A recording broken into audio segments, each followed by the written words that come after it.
Now, you have traveled the world with Kill Switch Engage. I'm pretty sure you have had all kinds of pizza, for better or for worse. Too much pizza. After show pizzas and just pizza all the time. Like, Did you just say pineapple? I did say pineapple. You said pineapple. I'm pro pineapple. You just pissed off. I know. Don't care. Pro pineapple. Give me all that pineapple on the pizza. You know Chef Brian Tsao here, not your typical chef, owner of Mission Sandwich Social, located right here in Williamsburg, Brooklyn, winner of Beat Bobby Flay Season 1, and today I'm going to be reacting to Adam Ragusia's Making New York Style Pizza at Home with special guest Justin Foley of Kill Switch Engage. Hi, my name's Justin. I play drums in a band called Kill Switch Engage, and I have recently started playing guitar in a band called Lybica. Yeah, so Justin and I are actually hitting the road together in a few weeks. By the time you guys see this, I think we are just about to hit the road or on the road already. But yeah, my band Lost Becomes, Lybica, are going to hit the road together. I'm really excited to do that. I can't wait. It can't come fast enough. Yeah, same here. Seriously. I have chosen a video that I think you and I can very much relate to. All right. And that is Adam Ragusia making New York style pizza at home. Who doesn't like New York style pizza? I don't want to know them if they don't. Don't want to know them. Exactly, right? Yeah. Now, you have traveled the world with Kill Switch Engage. I'm pretty sure you have had all kinds of pizza, for better or for worse. Too much pizza. Too much pizza. We're always like after show pizzas and just pizza all the time. Like, it's funny because we randomly get pizza so much that on a day off or something, I don't want to get pizza because I know we're going to get it after shows all the time. But yes, lots of different places. I mean, Adam D has a pizza on his freaking guitar. Yeah, we have pizza chants. Like, we've had crowd chant pizza at us. I remember it was in Milwaukee, and like we were done playing, and the crowd started chanting pizza, and we're like, okay, we have to go. Literally just pizza. Yeah. we have to go play another song. So what you're telling me is you want me to make pizza when we're on the road? I wouldn't be mad about it. I'm definitely going to cook something at some point, somewhere. Whether it's going to taste good or not while we're on the road is another story. But For 10 years, I've been trying to make real New York-style pizza at home, and I think that I've gotten as close as I'm ever going to get. At the very least, this is a damn good pizza, authentic or not. For the dough, start with a teaspoon of yeast, a teaspoon of sugar, and a quarter cup of warm water, and wait 5 minutes. I have heard that blooming the yeast like this is not really necessary, but I like to do it just to make sure that my yeast is still alive before I spend 2 days waiting for a dough to rise that never will. do you do much cooking at home at all? Not much, no. All good. No worries. That's why I'm here. Give a little, little commentary behind all these videos. To start off, he's using dry yeast. There's two types of yeast. There's fresh yeast, which generally come in these blocks. Jordan put up some B-roll of it. They come in these like moist blocks. It actually smells like feet. It's pretty gross smelling, but after you bake it, it smells gone. And then this is dry yeast he's using. And when he says that he's going to bloom the yeast, basically he's like activating the yeast first. Okay. You don't actually have to do that, but he made a good point where he said, yes, like he wants to make sure the yeast is still alive, because if he doesn't check it and he makes the dough and in 2 days later it's still not rising, like you just lost 2 days of work, for nothing. In 2 more cups of warm water, a tablespoon more sugar, and a tablespoon of salt, and then a glug of olive oil. That's like a quarter cup at most. Then bread flour, high-protein flour, 5 cups to start with, and then knead in the mixer with the dough hook. Wait until it comes together into a reasonably smooth, solid mass, and then you gotta poke it. It should be only slightly sticky. If it's really sticky, add more flour. 5 cups is conservative. You'll know that you've kneaded the dough enough when you can stretch out a little chunk of it so thin that you can see light through it. Flour is this powder, right? Mm-hmm. But when you put in the water and you put the act of mixing it, like he did in the mixer, if you knead the dough, all these gluten strands, on a microscopic level start to link together. And then when they link together, it's what allows the dough to stretch. It's the key thing about flour, wheat flour, that makes it unique so that you can make bread. Okay. If you don't let it rest for like at least an hour, minimum half an hour, 40 minutes, you're not going to be able to roll it out into a pizza. Right. It's going to be just too tough to work with. Yeah. So he made the dough, formed the balls, and he's going to let it rest before he starts to stretch the dough. So you'll know that the dough is relaxed when you poke into it and it doesn't recoil back. It holds the shape. Gotcha. Toss the ball around in the oil and then use it to grease up the sides of the bowl or the Tupperware or whatever it is that you're using that will allow the ball to rise in an even round shape. Cover them up and put them in the refrigerator. A long, slow rise in the fridge is what gets you the best flavor and texture. 24 hours is the bare minimum. Now, when I mix my dough is when I make my sauce. All right, so before we get into the sauce part, pizza dough should rest for a minimum of 24 hours. I'll tell you this, the dollar slice places in New York, which now I think are $2 slices. I don't think they do dollar slices. Dollar? Is there I don't know. If someone did a dollar slice, I would not touch that. You know what I mean? But the dollar slice places, I know for a fact, they don't let the dough rest for that long. They'll let it rest for an hour and start making pizzas right away. Okay. They compensate by using more yeast. He put the yeast in there, it'll do its thing, it'll leaven the dough, and then when you bake it, it'll also leaven. That's why cheap pizzas, generally the dough doesn't have as much flavor, because that 24-hour resting time actually is almost like a fermentation process as well. It like develops flavor and stuff like that. 28-ounce can of whole plum tomatoes. I really prefer San Marzanos. That's the expensive kind from Italy because they are really acidic. They're very bright. But no matter what kind you get, they will be packed in some kind of liquid. I think the liquid is usually ground up, lesser quality tomatoes that tend to taste pretty bitter.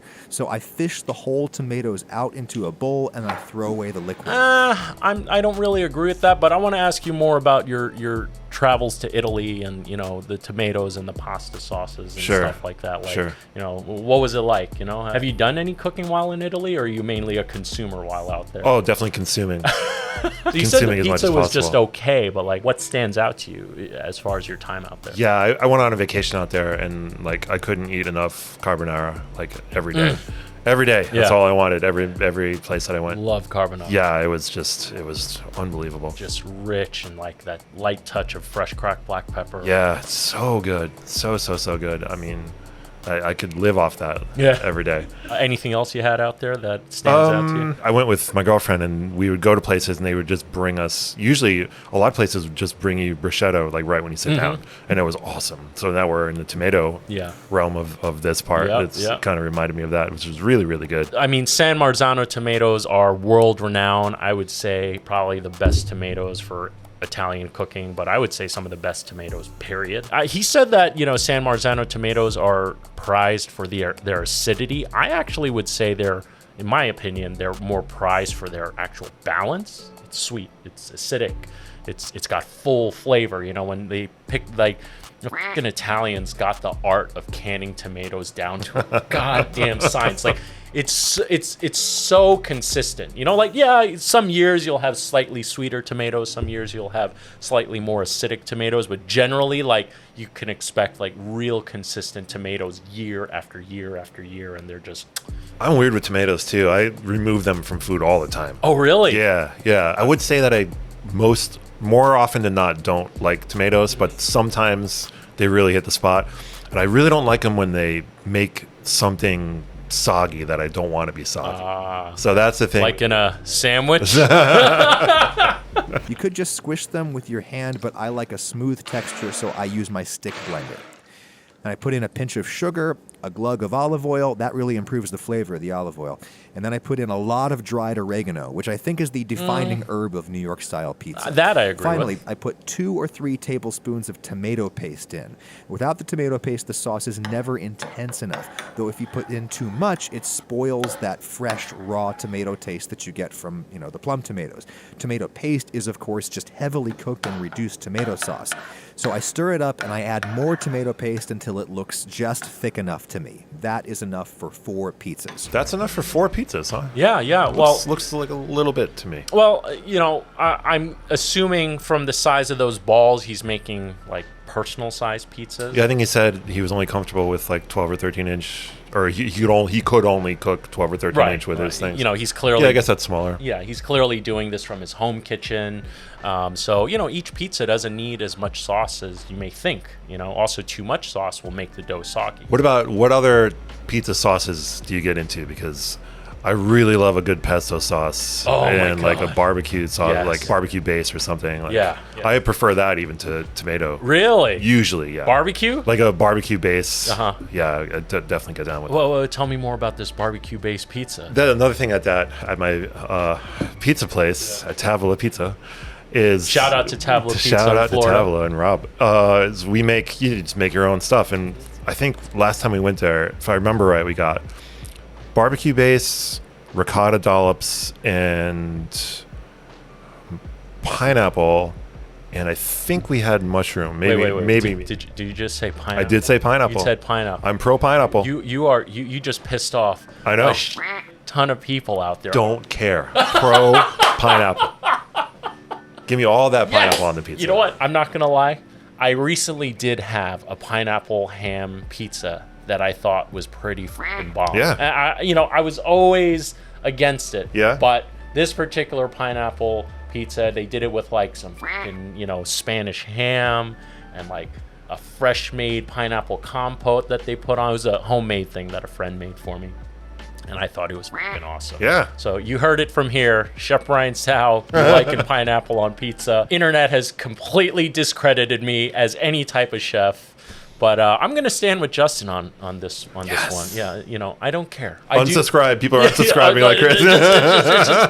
Just tumbling. My empire's tumbling away. Sorry, I ruined it. I came out here and ruined it. Throw this away right now. Hey, my band, Lost Becomes, is going to be putting out new music June 20th. That's right, in just a couple days. But I could really use your help if you hit the Spotify pre-save link in the description below. It would really mean a lot to me. It would really go a long way. And if you like big riffs and heavy metal, this is your jam.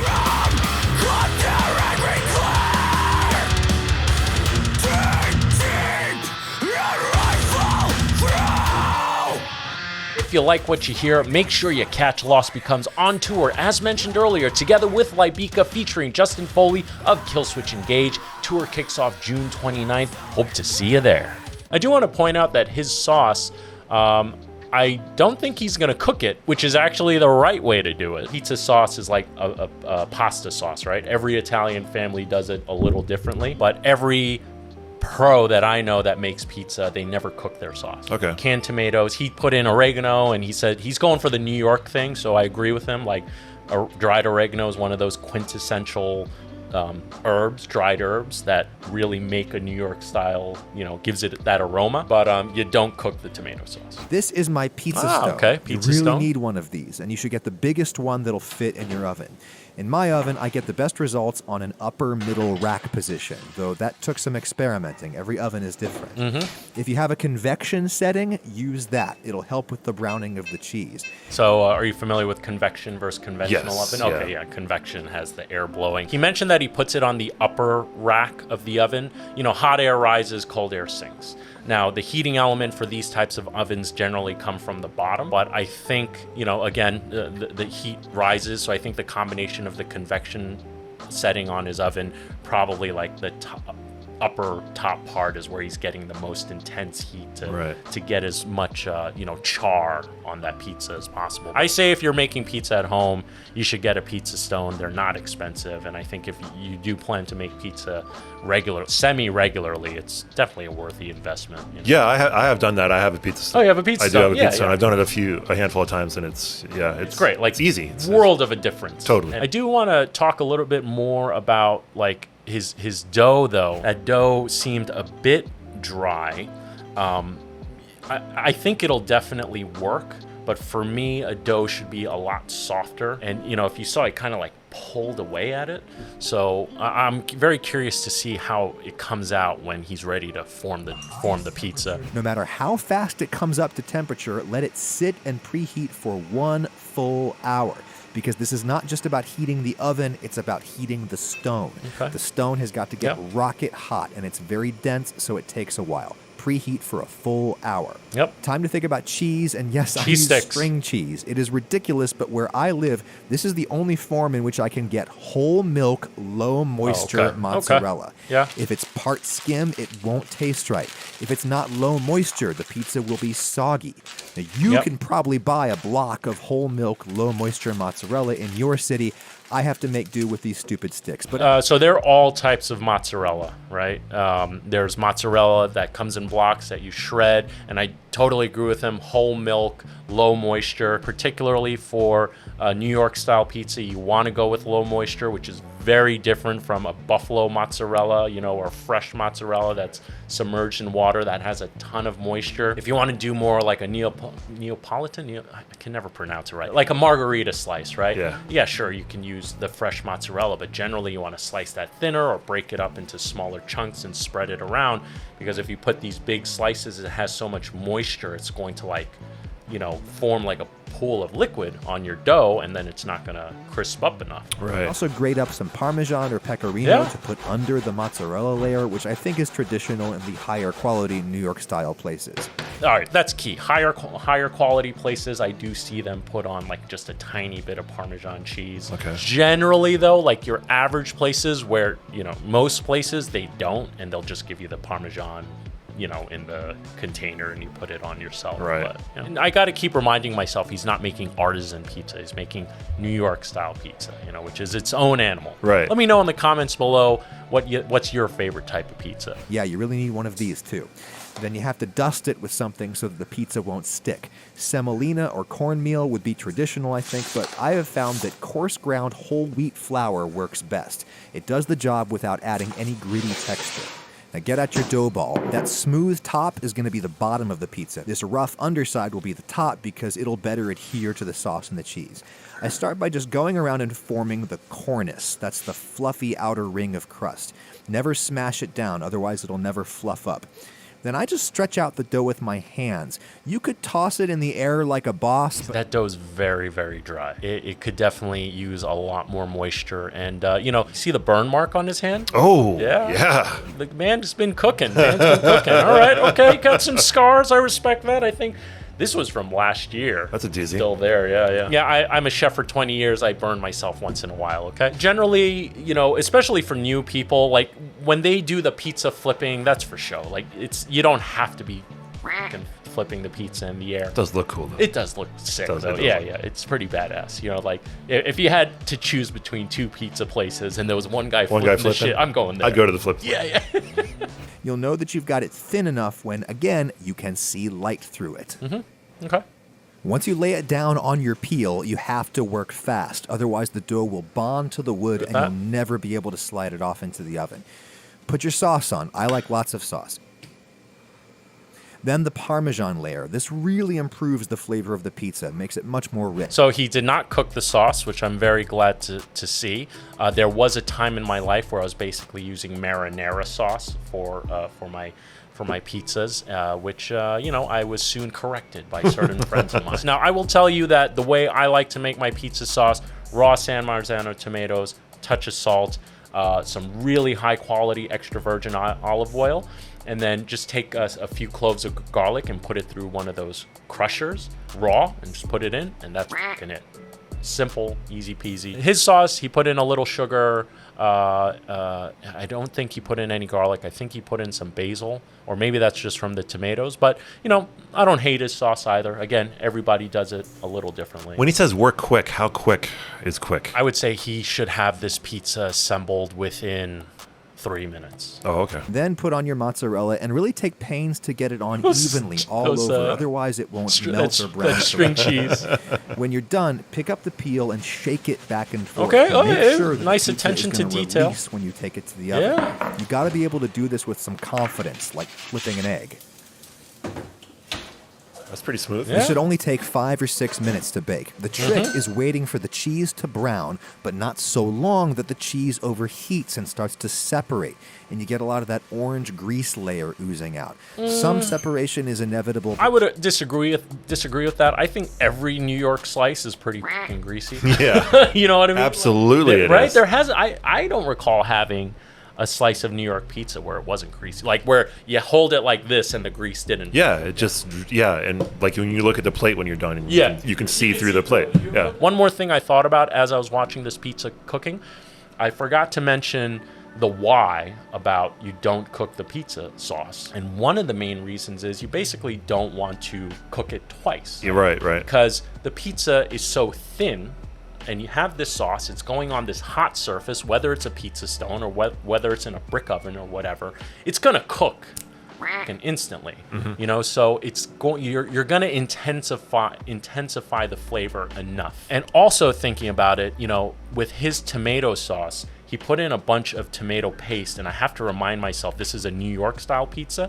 I actually think that's correct to get that more intense red color, a bit more of an intense flavor. My friend Ed Cotton mentioned that he uses 2 types of tomatoes when he makes his pizza sauce. 2 types of tomatoes? Yeah, so he uses the Italian fancy San Marzano tomatoes, but he also uses like crushed tomato. I forgot the brand. I honestly don't remember. Stuff that's more authentic to a New York style pizza, because he's not looking to make authentic Italian style pizza necessarily. He just wants to make a sauce that he feels is delicious. And he's the one that told me about the raw garlic and the garlic crusher. I think Adam's pretty spot on, and I would eat the shit out of that. I wouldn't put the oregano in there personally. I would just let the customer put it on. But then again, I've never had a pizza place, so why the f*** are you listening to me? Rather than use the peel, I like to pull the pizza out with a pair of tongs right onto a cooling rack. Resting the pizza on the rack helps keep it crispy. But also, when I've tried resting a hot pizza on my plastic cutting boards, the crust tends to take on the flavor of the dishwasher, which is gross. Okay. All right. When it's fair. eating temperature, you're safe to transfer to a cutting board. Now, Justin, look at this thing, man. Yeah, I would eat that. You would eat that, right? I would eat that. That like immediately. Right now. Yeah. Can we order that? Adam, send over some pizza. I don't know Adam personally, but if you put this pizza in front of us and didn't say a word, first thing that comes to mind is New York style pizza. Yeah. This legit, straight up looks like a New York. And that's what he was going for. That's what he was going for. So, yeah, man. I still think his dough is a little too dense. That looks good. That looks really good. I think it would have benefited from a looser dough.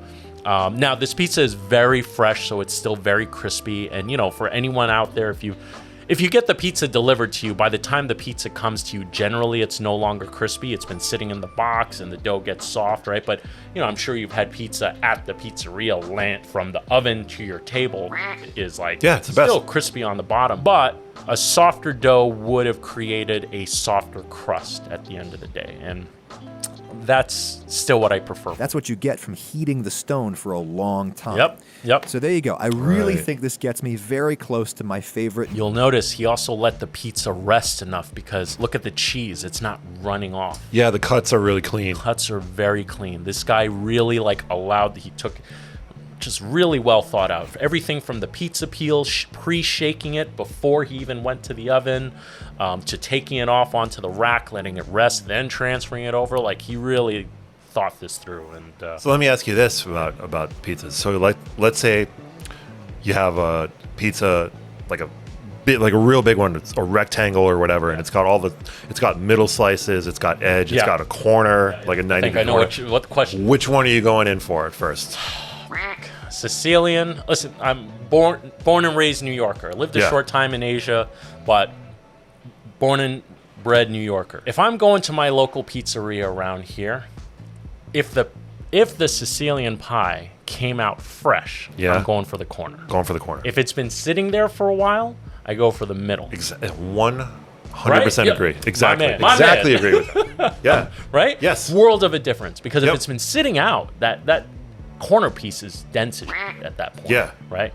But so if you've got a lot and you know you're going to have like leftovers or something, you eat the corners. Yes, you eat the corners. Right. And then you have the next day you have leftovers, you have the middle, and it's perfect. I love you have a fucking technique to your pizza eating. Kill switch engage truly is a pizza band. Kill switch engage, baby. We walk the walk, man. We don't just talk it. Yeah. I'm going to tell you right now, if you asked me to make a pizza right now, I'll probably get close to this. But, you know, like, it took me a while to get there. You know, like, this guy obviously put in the work. It looks way better than any pizza I tried to make in my house. I love your honesty. No, way, way better. Like I said, I know you traveled the world. You've had pizzas everywhere, for better or for worse. Yeah. And I figured this was a nice way for us to view something that we both can relate to. Absolutely. Now, what's the pizza like down under? Good question. I can't remember. I know we've had it. So it was terrible because he can't remember. You heard it here. That is true. It has to be true. Yeah. If it was good, I'd remember. Before we close out this episode, I do want to give a special shout out to my amazing patrons, Ian Goki, Jason Magania. Guys, thank you so much for your support. You, along with all the patrons, really do make a difference on this channel. And remember, by becoming a patron, you get to take advantage of some awesome perks like early access to new episodes, patron exclusive content, uncensored, ad-free extended versions of certain episodes like this one. Guys, thank you so much for joining us. Justin, one more time for the audience, let them know who you are and where they can find out more about you. Killswitchengage.com, Lybicaband.com. Check out all that stuff. Yeah, I don't even know what else there is. You can catch us on the road. And yeah, we'll be on tour. Mostly Northeast, trickle into the Midwest a little bit. A little bit of Northeast. Jordan put up the flyer right now. I can't remember all the dates off the top of our heads, but Justin and I will be on the road together and shredding. Guys, definitely if you're around, check us out. And remember, don't be afraid to fail because it can only make you stronger. And with that said, I'm Chef Brian Tsao. You are Justin Foley. And we'll see you really soon.